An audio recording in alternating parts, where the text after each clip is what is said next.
One of the biggest things I hear founders say about hiring virtual assistants is my business is too specialized, or maybe they won't understand my industry. And honestly, on the surface, this kind of seems logical, not entirely, but a little. But after hiring over 100 people offshore within my own companies and helping founders hire thousands of people all over the world across dozens of industries, I can tell you with complete certainty, industry knowledge is not something that's going to make or break the success a VA can have within your company. Structure it is. So in this video, I'm going to explain to you how founders in complex, technical, or very specialized types of businesses can still have success hiring virtual assistants for really any type of role. So let's get into it. For whatever reason, some people have this preconceived notion that just because they're hiring someone who does not live in the US, that they're not going to know X, Y, and Z, or they won't have experience in this specific industry. Now, the vast majority of the time, this just is not true. And what you need to realize is that the world is a huge place. There are so many people, and most industries exist everywhere around the world. So it doesn't really matter what role you're hiring for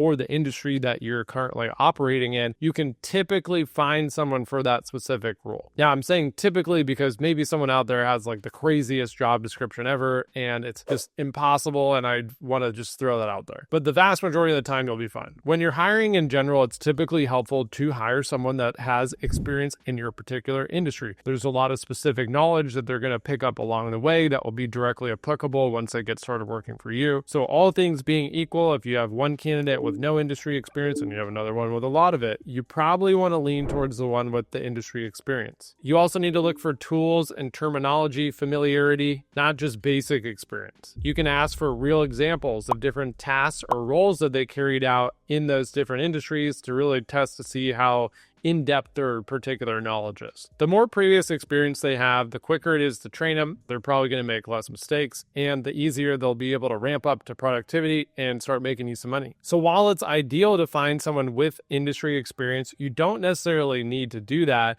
The reason why most founders will fail hiring someone from a different industry is because they just overload the person. It's like them drinking out of a fire hose, and they try to explain everything all at once. You can start by creating some simple industry guides or glossaries that the person can reference to learn terminology or different specific knowledge. Try not to overwhelm them with a massive list of SOPs from day one. Otherwise, again, it's going to feel like they're drinking from a fire hose. Keep things simple in the beginning. Just try to record some shorter Loom videos and trainings, not 40-minute in-depth classes where they have to go through a ton of material that they're probably not going to be able to retain. The key thing you really need to do is provide some kind of structure when you're training the person. The more structure, the better, and the more streamlined and organized your training is, obviously, the quicker they're going to be able to get up to speed with whatever they're doing, and the quicker they're going to be able to make an impact within their role. So make sure when you're training them that any kind of recurring decisions that need to be made, you definitely document those,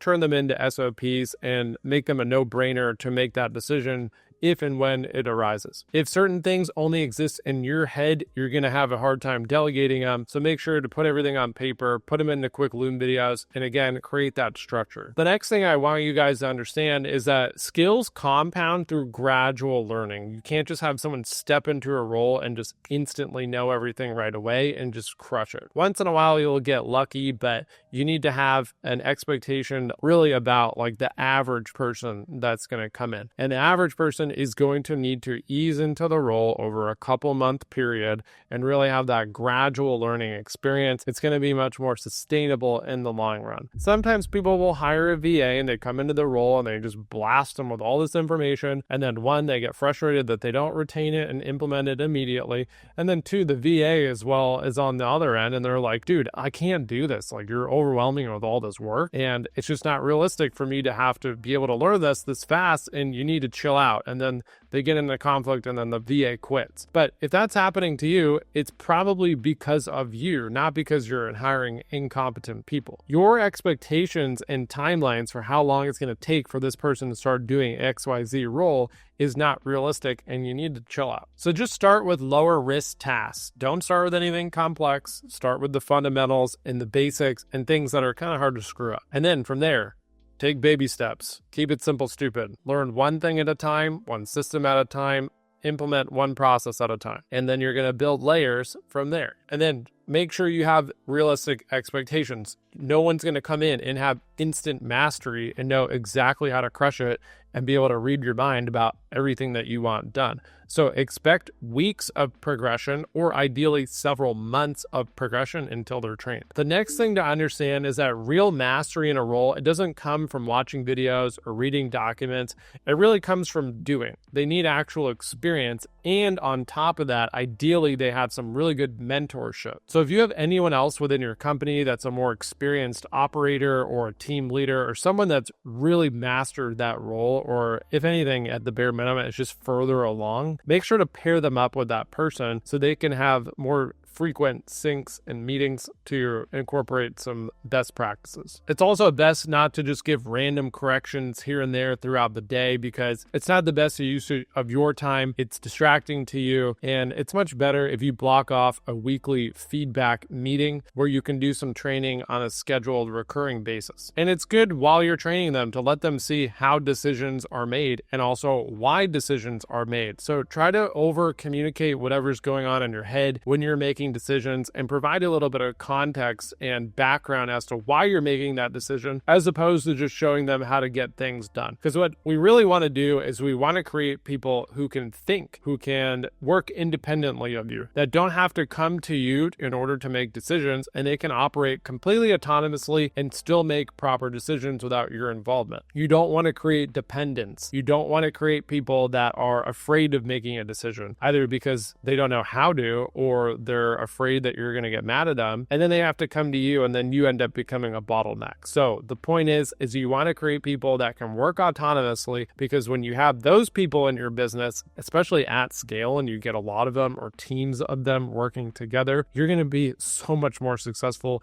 You're going to move faster. You're going to get more work done. And all this is going to get done without you having to be involved, which is really what everyone wants. If you create people that are dependent on you, they're just task doers, they don't know how to make decisions, well, if you have too many of those people, now you're going to run into some issues, because there's going to be no one that can think, no one that takes responsibility, no one takes accountability, and then things are going to start to break down within your company 100% once you hire a lot of those people. And this is really how you're going to hire people that start to think more like owners rather than task doers. Okay, last but not least, the main thing to take away here is that training and education, it's really not something that ever stops. This needs to be a continuous process. Yes, there's going to be more heavy lifting up front when you first bring the person in the company, but later on, you can't just ignore them and stop training them. You need to continuously upskill and train people and maintain what you've already trained them on. In life, and especially in business in general, there's really no stagnant. You're either getting better or you're getting worse. There's no staying where you're at. And the same thing goes for your performance as the founder,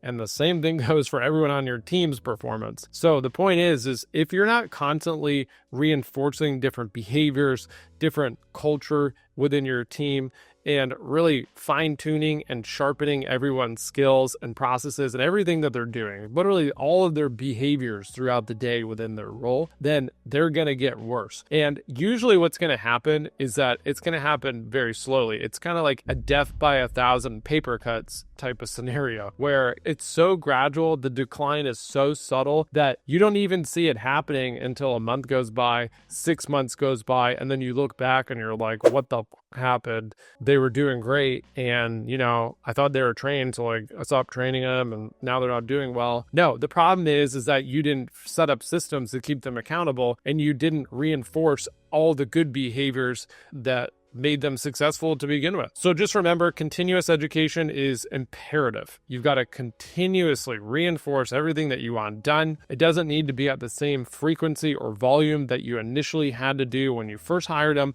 but it needs to be at least a weekly or bi-weekly type of thing. And also focus on skill development.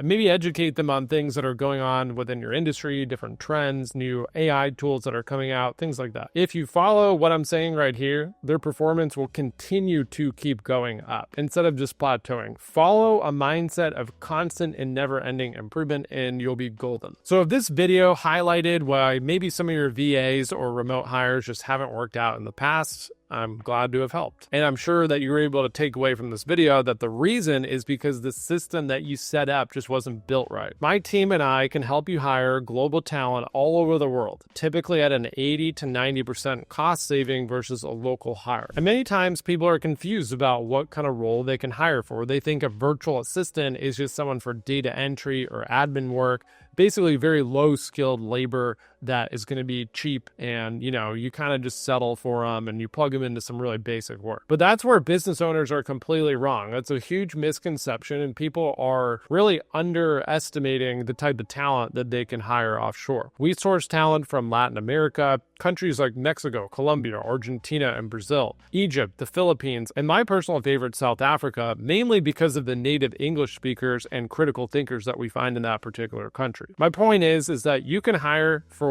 those basic roles. Absolutely. That's the most common thing that people are hiring for offshore. But you can also hire C-suite level executives and everything in between. You can hire directors of marketing. You can hire so many different people that are better than you at many parts of your business. And that's what most people are sleeping on. So look, if you'd like help finding talent for any role within your company, just click that link below. My team and I are happy to connect. We'll make it incredibly easy for you. We'll help you define the role. We'll do all the heavy lifting to find the talent and make sure that they succeed within your company.